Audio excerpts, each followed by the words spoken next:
চলেন আমরা চলে যাই এখান থেকে। কি বলো তুমি?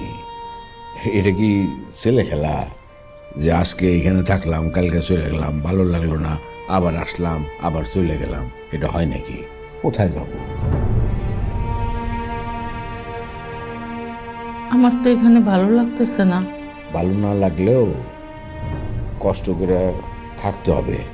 এইখান থেকে গিয়ে কই উঠবা? গ্রামের বাড়িতে তো এখন যাওয়া যাবে না, এটা জিনিসটা বুঝতে হবে তো, তাই না? কারণ শহীদের সাথে কথা বললাম, গ্রামের ঝামেলা মিটাইতে হইলে সে বলল যে 1 মাস দেরি করতে হবে, মাসের শেষে সে টাকা পয়সা জোগাড় করবে, তারপরে দিবে।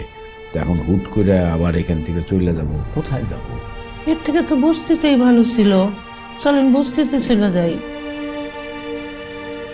আপনার এইখানে কথাবার্তা কয়, আমি সহ্য করতে পারতেছি না। আর রত্না শোনো, এটা তো এক ধরনের আমারই ভুল হয়েছে। এটা তো মানে বাচ্চাটা আমার সামনে থেকে পড়ে গেল, আমি আরেকটু সাবধান থাকা উচিত ছিল। ও দৌড় দেওয়ার আগেই ওর হাত ধরে রাখা উচিত ছিল।